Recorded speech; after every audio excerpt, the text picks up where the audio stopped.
Hi, this is Lamar, and you're listening to Getting to Third Space with Lamar and Tom. A third space is a term that refers to a safe space for people to come together for respectful dialogue in a spirit of listening, sharing, and learning. In this podcast, we explore what it means to have third space conversations, and we try to model them.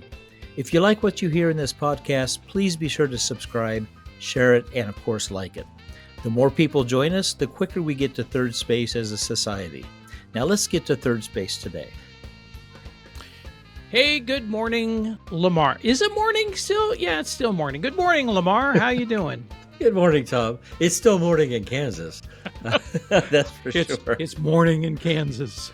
Or maybe, is it morning in America, though? That's what I want to know. Good morning. Okay. It's a good morning in America. All right, excellent. Is it I will spring? tell you that it's daylight outside, but I haven't seen the sun for a while. We've had a few storms here the last few days. Oh, yeah, you have. You've had a bunch of storms go through the Midwest this week. We did. So, yeah. And I was up quite late just tracking those and making sure that we had all of our ducks in a row. Yeah. And some people it would have been more northeastern Kansas, I think, got hit. Yeah. With some tornadoes and such. But all of that just slid by us without, other than heavy winds, with no real damage here on my homestead. We got by okay. Well, now that everybody has been fired from NOAA, it's okay to make this comment. Okay. And so, Lamar, growing up in Iowa, as we both did, do you, by the way, remember when big storms would come through? Was your family one of those that would go to the basement, or would you run out to the front porch and watch the storm? Yes. So I grew up on a farm. Well, we talked about this. I grew up on a farm, and it was a dairy farm. So some of our buildings were large. Tall buildings. So I have a brother actually who went up on top of the corn crib. If you don't know what a corn crib is, it's a structure to dry corn. Oh yeah, to watch the tornado that was going by to the south of us. I have a lot of respect for storms. I always have.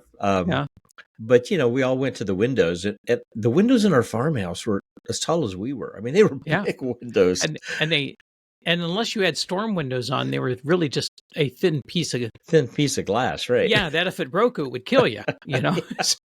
So no, we would watch storms, but I do remember a couple of times being in the basement, but most of the time not. And we didn't have the early warning systems that we have now. A lot of it, because there was no sirens out where we were at, and I don't even know if there were in the cities. And we watched Channel 3 television to see. That was Ottumwa, wasn't it? Ottumwa. That would have been to the west of us. Yeah. And so, so that's where we would get our information, or on the radio, Mount Pleasant, KILJ. Iowa, KILJ, 105.5. So anyway, that's how that was our life on the farm. I don't think it was as big of a production. I know it wasn't as big of a production as it is now, but I certainly appreciate the early warning. Yeah. Yeah, I do too. And my family was one of those that we would go out and we'd stand and watch the storm until the last minute. Then when we'd die, if it looked like it was really coming our way and it was really bad, then we would go to the basement. And we didn't really have a basement; it was a cellar. We'd go to the cellar. Yeah. And so, but we, so there's still that part of me that wants to go out and look at storms. When they're coming through. And I got very excited a while back. I was outside and I could actually hear a siren going off in a small town not far from me. Okay. Now it was a clear sky, just stars, and it was beautiful. I have no idea why they were sounding the siren, but my first instinct was, I better look for a place, that I can dive into. But so there's a difference, obviously, in the kind of state you live. 'Cause I live in Kansas, which is flat, and we don't have a lot of trees, but we have enough. But when I was on a fishing trip with my son and nephews and my brother up in Wyoming last year, I took my camper, so I'm sitting in my camper, and at like 7 a.m, the first morning, 7 in the morning, the city sirens go off. I am out of my bed, looking out in the sky to a beautiful, to a beautiful morning. Yeah. And can't figure out what's going on. So I run into the house where the guys were sleeping and wake my nephew up. And we go looking around. It's just a gorgeous morning.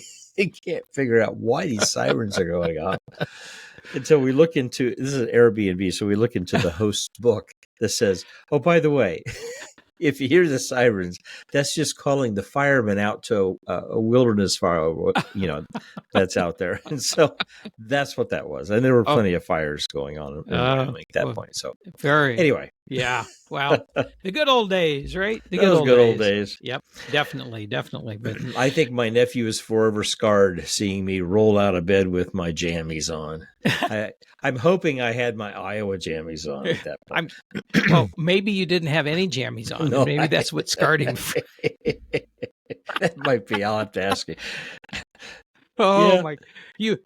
Maybe you mooned that part of Wyoming. Who knows? But the moon over Wyoming. So this is by the way, this is an annual event, and we are just now making plans to go to Southern Colorado and Northern New Mexico for our annual fishing trip.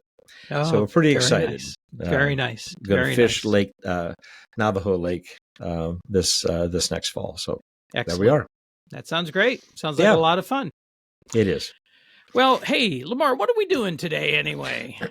So we're going to talk a little bit about, the third space conversations, civil dialogue, and kind of based off a conversation that I had a few weeks ago, where I was leading a group discussion on civil dialogue, actually, and creating third space opportunities. Mm-hmm. I was leading a conversation, leading a meeting about that topic, and one of the attendees had a really interesting question, and she's a friend of mine. I mean, I respect her greatly, and she said, "Well, Laura, what do you do if someone who you're in this third space conversation with isn't honest about what they're saying, or isn't truthful, or isn't interested in change?" Now, I can't remember all of everything she was asking, but that was kind of the gist of it. And I thought, well, that's a really interesting point. And we've talked about this briefly, but I remember part of what we said was, one, be willing to leave a conversation if you feel that it's not a productive conversation, but that there are some reasons why ahead of time you have to decide whether you're going to get in these kind of conversations, whether to be fruitful. So I think that's kind of the basis of what I shared with her in the meeting. But I thought, with all that's happening and our encouragement of people to engage with others in these in relationships and engage with others about talking about the difficult things if we need to. What's our advice, or what's kind of our recommendation when people are maybe more difficult than we think they ought to be? What are your thoughts, Tom? Well, let me get my glasses and put them like this. You get your glasses and let me clear my throat. Sorry about that. Because that shows I'm thinking, right? Yeah. Okay. All right. All right. Enough thinking on that. So, actually, you got to love those compound questions, right? Yeah. What if they're lying? What if they can't change? What if they're just spouting something that they have chosen to believe that may not be true, right? Yeah. And those are hard situations. Those are very difficult situations, because then it's almost like you kind of need to see inside the mind of the person, and we don't really have that ability. All we have to go on is actually, the process of the conversation and their behavior in the conversation, and how they respond, I guess. Not so much how they respond. Yeah, it is. It's maybe how they respond as the conversation goes on, because there are some clues we can get that that somebody is lying. There's some clues we can get that it really isn't about change. It's just about the argument. Yeah. And there are some clues that we can get that people have really bought into something that is generally held to be not true, but they have chosen to believe it. And for them, it now has become very, very true. And that's a really good point, Tom. And maybe we should highlight at this moment that doesn't necessarily mean someone is intentionally trying to lie. Right. It just means that they're believing something that doesn't have a factual base to it. Right. Right. Okay. Yeah. And of course, the funny thing is that if we're in a conversation with somebody that we fundamentally believe different things ideologically, or our worldviews are very, very different, how we are seeing them is pretty much the same way they see us. Is they may be incredulous about, how can you believe what you're saying? And that might be an important starting point for us to consider, is that requires a bit of humility on our part, that accepts that from their perspective, we have believed falsehoods and conspiracy theories, and we're just spouting them back at them. And if we kind of start with that mindset, I think it changes how the conversation takes place. Or does it? I don't know. What do you think, Lamar? Well, no, I think you're onto something there. And maybe if we step back even further in what we're thinking about here with these kind of conversations, what is the purpose of the conversation? We've talked about third space being compared to the kitchen table, or a coffee shop, or some place that is kind of a neutral place that everyone is welcome.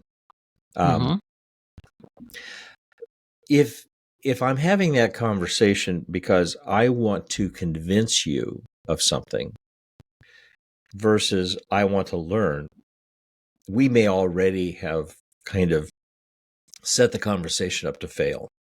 Yeah.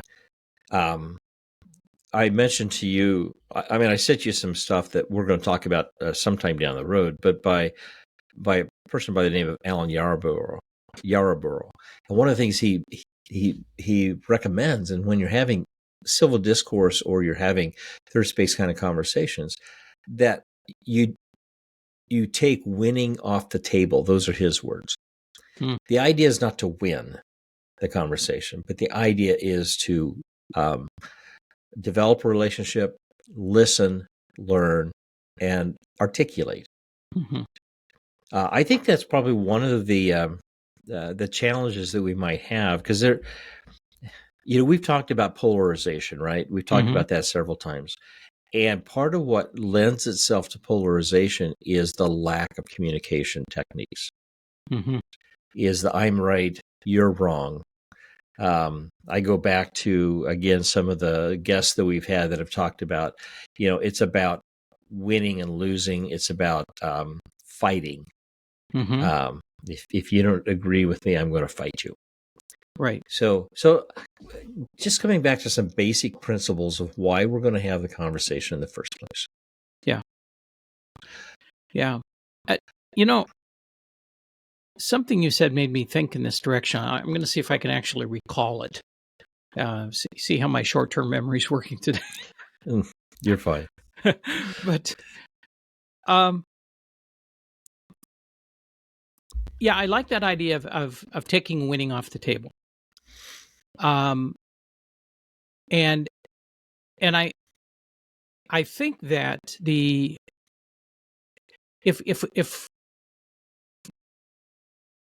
I know what you said that really kind of got my brain going on this. You're talking about the importance of establishing the relationship. Right. And in a case where somebody is a habitual liar, I mean, that's just what they do. How do you know when they're lying? Their lips are moving, right? Somebody that's a habitual liar, somebody who is unwilling to entertain the possibility of any kind of change. That raises for me the question, how important is it for me to be in a relationship with that person? Now, if I'm their therapist and it's about change, then yeah, it's important to be in that relationship because it's a professional relationship, not really a friendship, right? And if they're a habitual liar, and I know that every time we talk, they're really not speaking the truth, then I have to ask myself, is it really critical for me to be in a relationship to this person? And probably not unless I'm related to them, right? And Right. but it's that other one that if they are simply parroting back falsehoods and conspiracy theories that they have really internalized and they believe, I think the only place to begin at that point is really in establishing rapport and relationship with them, because that's the only way you're really going to begin to hear one another is on the basis and the strength of that connection that you can create with them. Does that make sense? No, it does. And again, it kind of comes back to what kind of a relationship do you have, or are you trying to build? Yeah. There are times, however, where you might be part of a cohort group. Okay. Whether it's a class or a group of social friends or family, even, that are together because of the similarities of whatever it is that they have in common. Right. So, yeah, in other words, you're kind of stuck together, right? You're stuck together. Yeah. You're going to be at the family reunion together. Yeah. Or you at got the to fishing attend trip. that class together. Or, yeah. Yeah, right. So there are those times, and I kind of think that the person that I was talking with, that was her situation. She's part of a cohort group, and here's what I have done, right or wrong. Tom, you can feel free to critique this, but I think I've mentioned on this show before that I have family members that politically and religiously believe very differently than me. And so I have chosen, I'm not going to put this on them, I have chosen not to bring up those conversations directly. Yeah. What I have chosen to do, now here's where you can certainly critique me, is I've taken opportunity to point out things in our conversation that are relevant to our political differences. Mm-hmm. For example, I had a member of my family because of my background with human resources and psychology and the law and all of those things that go along with those two careers. They asked me about the overtime policy of a company, and I happen to have studied that, and so I was talking. I was going over that with this relative, and in the previous administration, they made a provision for overtime overtime exempt employees being able to get overtime pay. Mm-hmm. And so I was going over that with him. And I said, so I didn't realize that was in place. I said, yeah, that's one of those things that this administration that I was, even though I was highly critical of them, I was more supportive of them, was saying, this is one of the benefits that they brought to the table for us. Oh, well, politically, we would have been very different, but I took the opportunity to point out the reason that this is available to you is because of the administration that was in place politically at the time. Yeah. Yeah. So I take some opportunity, but I didn't point out to say, see, you were wrong in your political affiliation. You were wrong in how you thought about this administration, because now you actually have a benefit that you wouldn't have had before, most likely. Yeah. I didn't do that. Yeah. Which should have been real confrontational. Yeah. I think also in those situations where you're dealing with somebody that is sincerely believing something that may be incorrect. Mm-hmm. One of the things that I think we can do is we can really take kind of the Socratic approach and begin to pose some questions to them to try to, and that really serves two purposes. One is it helps us more deeply understand why they are thinking what they're thinking. And it may also help them to apply a little bit of critical thinking to what they believe. For example, it might be important to be able to say, can you help me understand why that's important to you, or how did you come to believe that? How did you come to understand it that way? That's an opportunity for us to learn more, and it's also an opportunity for them to kind of test their own thinking. I have like you, I have a family member who politically, I don't believe they voted for Barack Obama when he was president, but they came to love Obamacare. Sure. And they really got rather worried when it seemed as if Obamacare was going to be overthrown in the first Trump administration. But I think that was a moment of testing for them. I'm not sure. I mean, there was a question that could have been posed there. I didn't at that moment because of the circumstances in which, there was a desperation for which they needed that Obamacare. Absolutely. And I wasn't about to use that as an opportunity to make a point. So again, I think that goes back a little bit to this idea that if we understand that they are to us in the same way that we are to them, they might not fully understand why we believe what we believe. Then what that introduces is the opportunity for us to be kinder towards one another, and not seize those moments to say, "I told you so," or "I can't believe you ever really, thought that way." And our ability to take that step back and to be kind, it really goes to building the relationship that allows us to continue the conversation. The other thing is that nothing ever changes for people in a single conversation. I mean, you worked as a therapist for many years. I worked for a little while as a therapist. You didn't have just one conversation and that just magically changed something for somebody. It was a process. It might take days. It might take weeks. It might take months. It might even take years, for people to come to that aha moment in their life that they realize something really needs to change.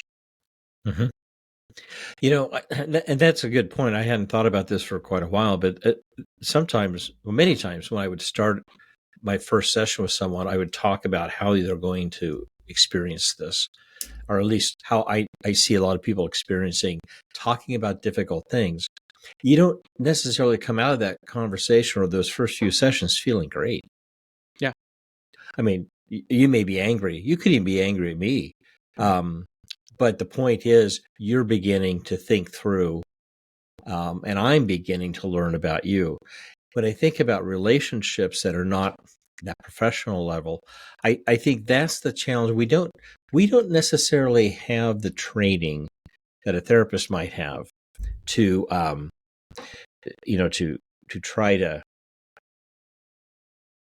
understand the next person.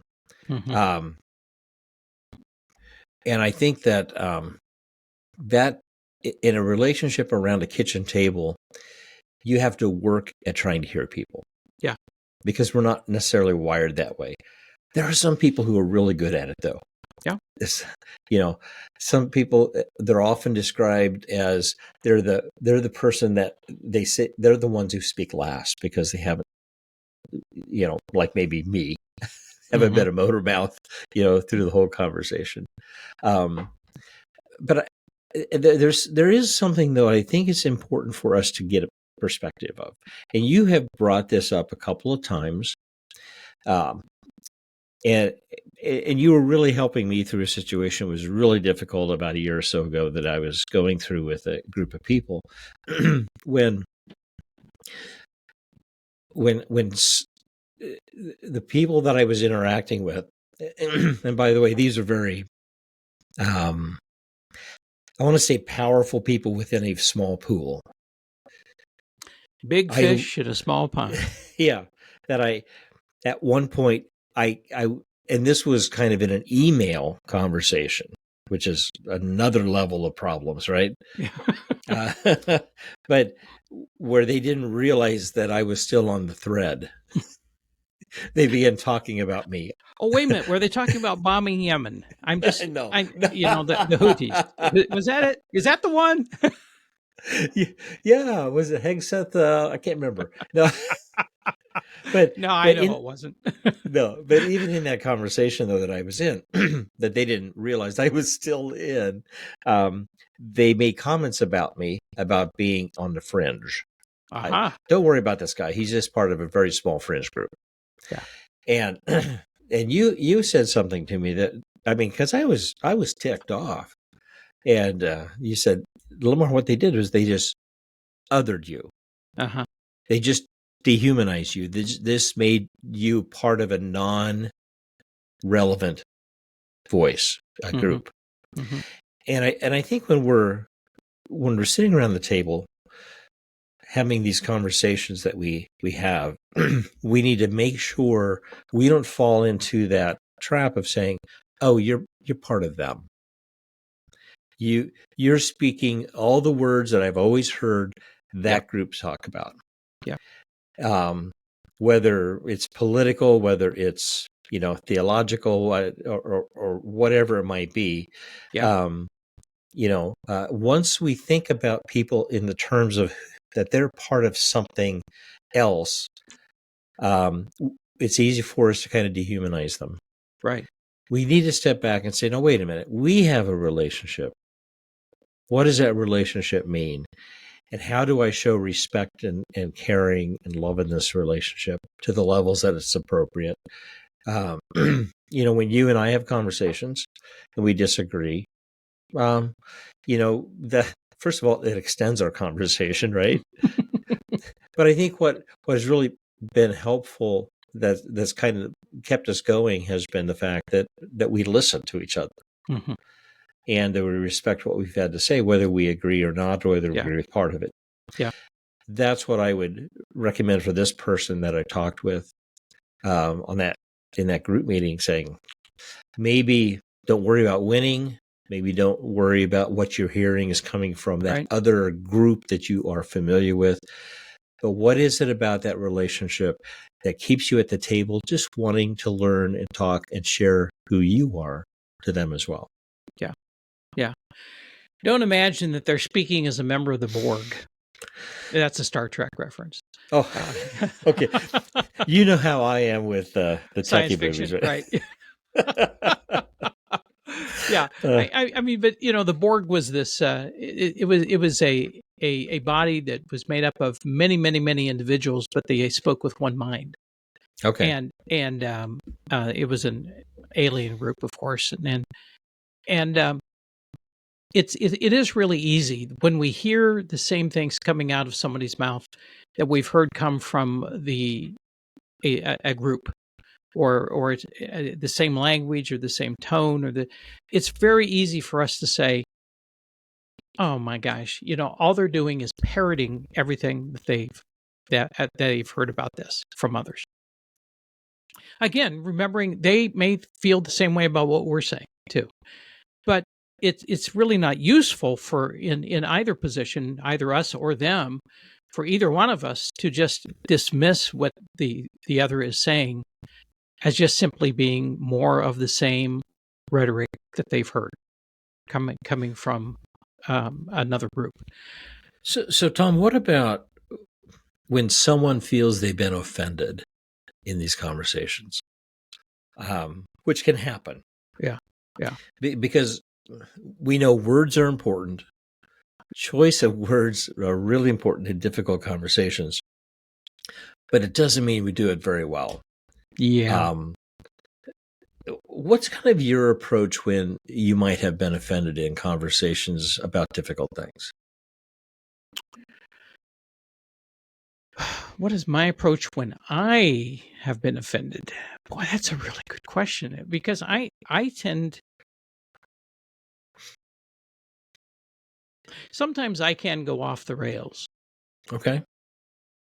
And I can feel like, I mean, but if I've reached that point that I have really kind of gone off the rails, and I'm thinking of an experience that you helped me with a couple 3 years ago. My inclination is to sit down and write out what I'm feeling. I will write it out, and then in this case I shared it with you, and then you said, well, so Tom, what would that benefit you to really send that letter? Yeah, that's true. And I was honest. I said, it'd make me feel a whole lot better. But it actually wouldn't do anything, right? Yeah. But I think if I have erred in any direction, I have erred in the direction. I mean, that was a horrific offense for me. That was just absolutely horrific for many, many reasons. But when I'm in a conversation where somebody has said something that offends me, I think back to something that I read from Edgar Schein many years ago, in which about this concept of suspension.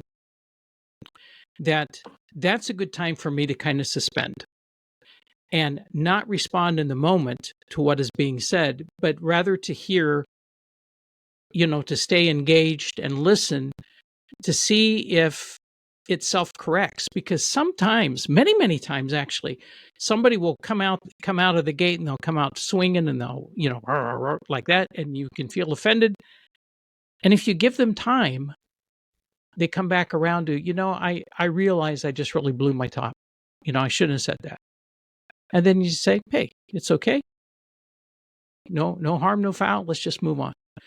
And most often, that's what I've experienced with people.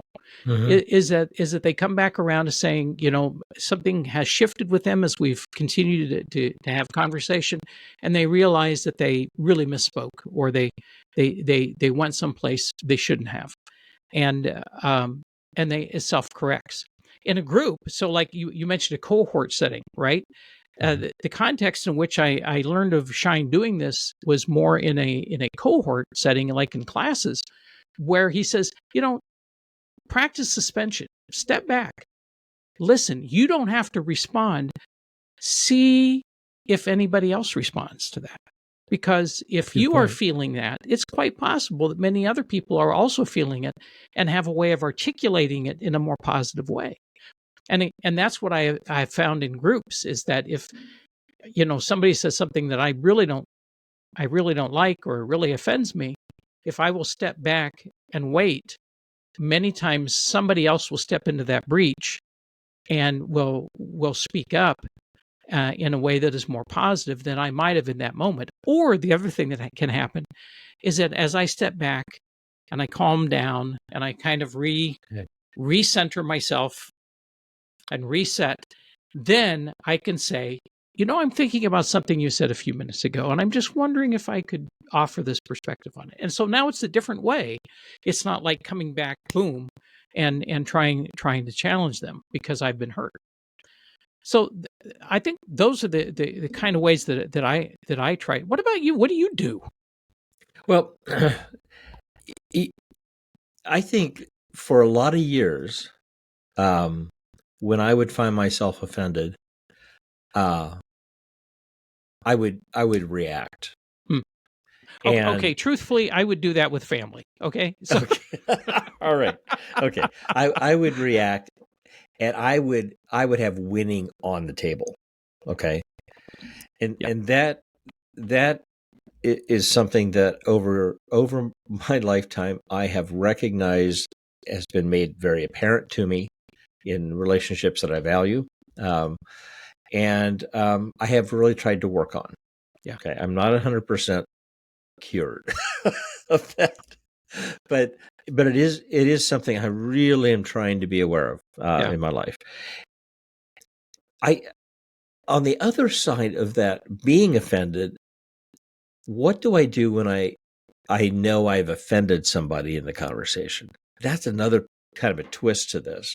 because it's about, is this relationship important? Yeah. And as you were talking, I kept thinking, what if I'm on the other end of that? What are my experiences? And I go back to an experience from, I can almost pinpoint the year. It'd be 1989, and I was in Las Vegas at a training I was going to, which going to a training in Las Vegas is almost not a thing, right? Yeah. It's like going to a conference in Las Vegas, right? Yeah. That's right. You go to this training for 8 to noon. So, but anyway, I was with some colleagues and people that I respect to this day. But I remember I made a comment that was taken offensively towards the end of the day, and I knew it. And this person, she got a little ticked off, and then that morning the next morning for breakfast, because it bothered me. I knew that it wasn't taken the way that, even though it was an important conversation, it wasn't taken the way I intended, or that I wish I wouldn't have gone there. And so I had the opportunity to correct that and apologize for the comment the next morning. Yeah. And she turned to one of her other friends and she goes, "See, I told you he was going to apologize." But she said it in a way that made me feel good. Okay. Yeah. But that one little lesson still speaks to me today, all these years later. Yeah. I don't always remember it until it's too late, but I really want to work at, if I'm the one doing the offending in a relationship, to see if I can correct that. Now, if I'm the one that's offended, I tend to go to the pen and paper like you do. And unfortunately, here's where social media is a problem. Yeah. When you try to work things out on social media, and don't do it on social media. Don't do it on social media or email. I mean, nothing that you can hit a button and it sends automatically. Just don't. That's do it. right. Yeah, that's right. So when I was working at the college and having challenging or I would get an email, a challenging conversation that was started by email. It was a small college. Okay, it wasn't a large university, small college. So. Particular persons that I really wanted to make sure we worked this through, I would get up out of my office and walk over to theirs or across campus, because I know they're at their computer because they just sent me this email. Right. And I really found that to be valuable, is to really work at meeting face to face. Yeah. In a time of, if I'm offended and I need to address that personally. Trying to do it face to face, I think, is a much more productive way of handling it. Yeah, yeah. And sometimes taking that time, like you said, suspending is okay, but instead of me firing off either a response to a telephone message or an email, either take the time to craft carefully, or get up out of your seat and sit down at the table. Yeah. Yeah. No, that makes a lot of sense. It really does. I have had to write my share of mea culpas, and perform my share of mea culpas over the years. In fact, I was so good at it at one point. I had a colleague at a place I worked. She said, you do that so well, Tom. I want you to write all of my mea culpas for me. I said, but I'm really not Catholic. Is that okay? And she says, neither am I. I said, perfect. Okay. So something that I think we've talked around for a long time, but we haven't really named this. And I'm not sure this is naming it, but you kind of tell me what you think about this. But it seems to me, we've talked about political stuff, we've talked about personal stuff, we've talked about dealing with groups. But it seems to me that more than ever, almost all the issues that we're dealing with in our lives tend to be framed in a religious, in a political kind of a political bent, or that if you think this way about farming, or if you think this way about business, or if you think it all is about kind of politics. It seems to feel that way. I don't know. What are your thoughts on that? Well, I think that's a really interesting observation, and I hadn't actually really thought much about that. But when I hear you explaining that, I'm thinking, yeah, I can see that. I mean, I think back to years ago. We didn't have the kind of political conversations. We didn't have 24/7 politics the same way we do now. I mean, we got our news from one of three television stations and a local newspaper. Maybe sometimes the Des Moines Register, if we spent the big bucks and got the Des Moines Sun Register, right?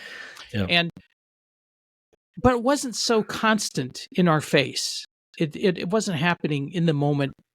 I mean, it was happening in the moment in Washington, but it just did not suck the air out of the room the way that it does right now. And yeah, I think that you can't even talk about farming without talking about the political implications of farming. You can talk about manufacturing without I mean, especially this time right now, right.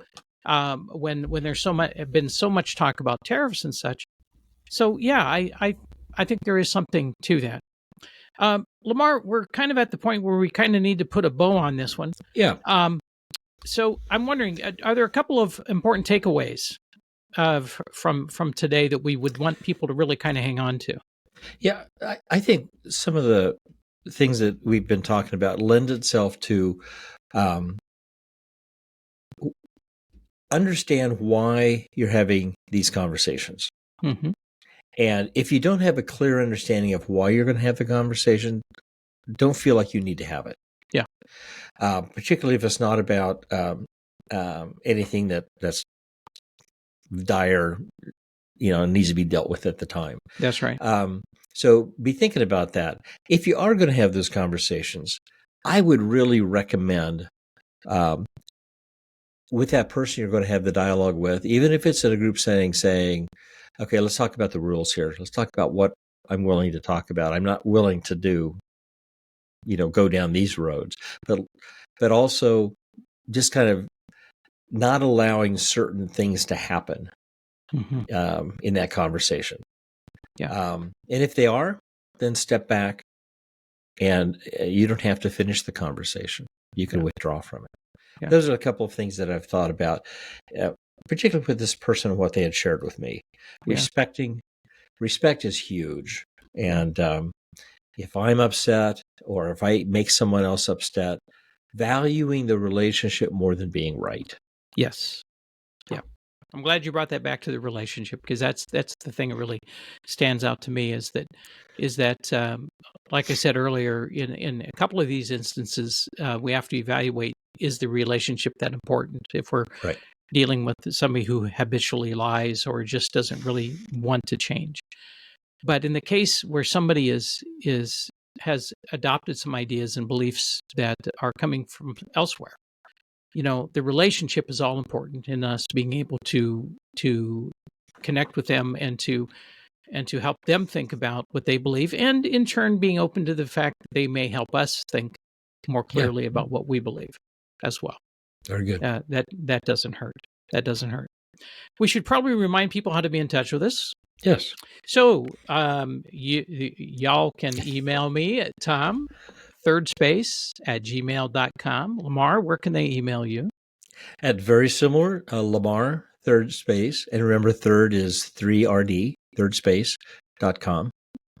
At gmail.com. At gmail.com. Yeah, correct. There you go. Yeah, thanks for correcting me. And Lamar, I have a really neat surprise for you today. Okay, what's my surprise? Oh, okay. Here it is. I found this great voiceover for the end. Ready? Okay. Powered by Riverside FM. Oh. That sounds cool. That sounds cool. That sounds. I mean, that's the kind of voice we all hope for, right? If you haven't figured out as a listener, Tom and I really get off on very small things like that. We think those are pretty cool. It just doesn't take much, does it? No, it doesn't. So, Well, hey, we appreciate people that listen in or watch us on YouTube. We really do. And I'll just say that we put our stuff out there.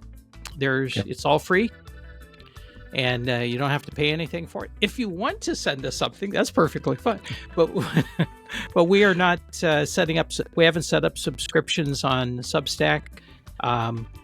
There are expenses that we both incur in doing this, and so we would welcome any support that people want to send, but we are not going to make you pay for anything. Okay, so at least not right now.